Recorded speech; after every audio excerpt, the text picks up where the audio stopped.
The Protege Program by SolarCalamity. Chapter 6. Training. Trigger warnings. Implied suspected abuse/bullying.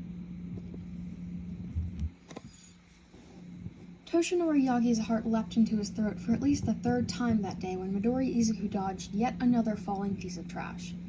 It wasn't as if trash was simply falling from the sky. No, it just kept getting knocked loose by various seagulls landing on it. Toshinori had been prepared to leap into action each time it had happened, to save his successor from danger, but young Midoriya always dodged out of the way with ease, not even looking at the trash as it fell. It was as if he already knew what was going to happen and where. Young Midoriya picked up an old toaster oven and started carrying it over to the pickup truck. Toshinori had only known this boy for around a week, but already he'd made a few observations. They were nothing bad, of course. Well, okay, nothing bad about the boy's character, that is. He was jumpy and anxious. He didn't know how to take a compliment either. Worse, when Toshinori had raised a hand to ruffle the boy's hair yesterday, he had flinched and ducked his head, immediately getting back to work. Toshinori didn't know how to bring it up. For all that he was the world symbol of peace, he didn't really interact with victims very often anymore. How did he approach this? What did he say? How was one supposed to broach that sort of topic?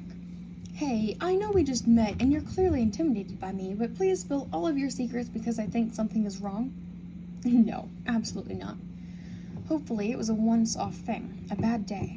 Or maybe young Midoriya just didn't like to be touched. Toshinori prayed that the worst it could be was some light bullying. He'd keep his eyes open for other signs of abuse, but he couldn't act based on practically nothing. For now, though, there were other interesting things about Midori Izuku that Toshinori had noted. Things like the mumbling. The mumbling wasn't anything bad. From what little Toshinori could catch, it was anything the boy found fascinating, from heroes he'd seen fighting to the various types of seabirds that flew overhead, to the most efficient ways to carry the trash, to Toshinori himself.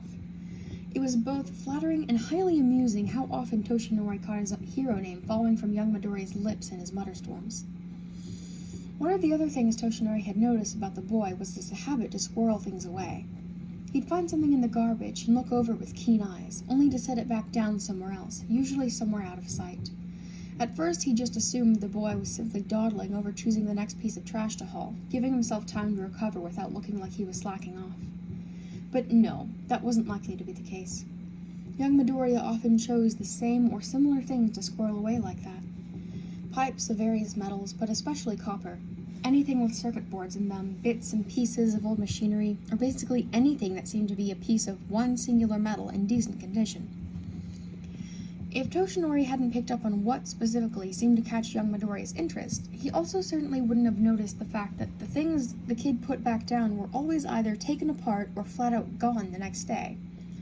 Pipes would be gone, washing machines had been pried open and picked for parts, odd things like that. It wasn't a bad thing, or at least, it wouldn't be if it didn't imply that young Midoriya wasn't sticking to the training plan and was coming back here after hours. The things he seemed to be taking weren't typically very big or heavy, but the bigger issue was that the piles of trash themselves. If his successor came to Dekubowl Beach after Toshinori had left, especially after dark, then he ran the risk of being caught under a falling pile of trash, and Toshinori wouldn't know about it until it was too late. Unlike the suspected abuse, this was something that would be better being handled as soon as possible.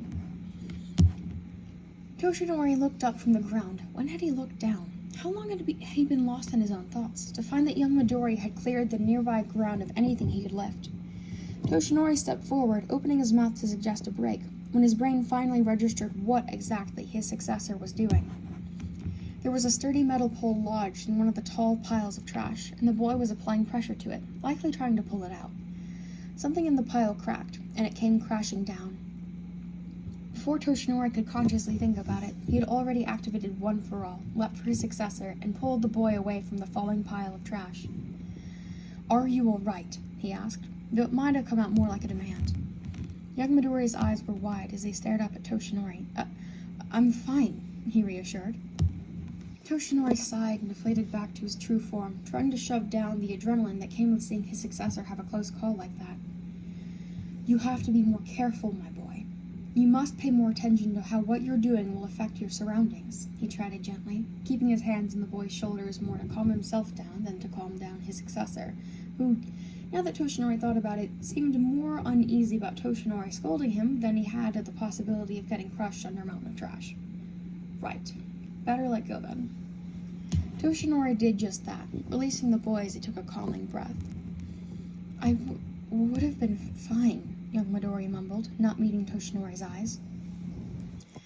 And how exactly would you have been fine after all that trash fell on you? Toshinori asked. It may have been harsh, but it was better for the boy to learn this lesson as soon as possible. Toshinori's successor shrugged, digging the toe of his shoe into the sand. The angles. It wouldn't have fallen on me, he said, simple and quiet. Toshinori just blinked. What? He asked, not understanding. Young Midoriya gestured vaguely to the newly knocked-over pile of trash behind Toshinori. I ran out of things to carry to the truck. You seemed busy, so I decided to get some of the smaller pieces off the top myself. Only it would be dangerous to climb these, as it might cause an avalanche of trash, and you never know if there's someone else between these piles that might get hurt in something like that. It was just safer to knock down one of the piles and pick up what I could.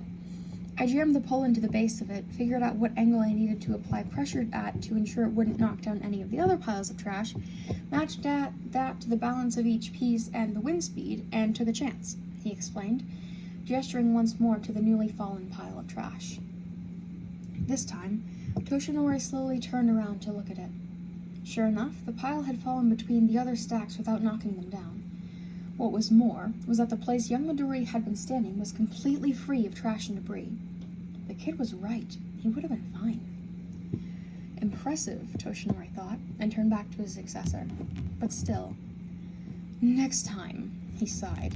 Please tell me if you need anything. Things may have worked out for you this time, but I'd hate for you to get hurt just because you didn't want to bother me, all right? Young Midoriya shivered and ducked his head. Yes, All Might, he mumbled. Good, Toshinori rumbled. How about you take a break now? You can start back at it in a little while, but for now, sit down and have some water. The kid nodded and trudged off to find his water. Toshinori watched him go, the gears in his brain turning. That was another notable thing about Midori Izuku. On top of the flinching, the fascinating mumbling, and the mechanical parts that kept going missing after young Midoriya set them aside, he was, apparently, more comfortable risking his own health than he was bothering Toshinori. Not to mention, Toshinori turned back to the fallen pile of trash. How on earth did he figure out exactly how he needed to do that in the less than 5 minutes my back was turned?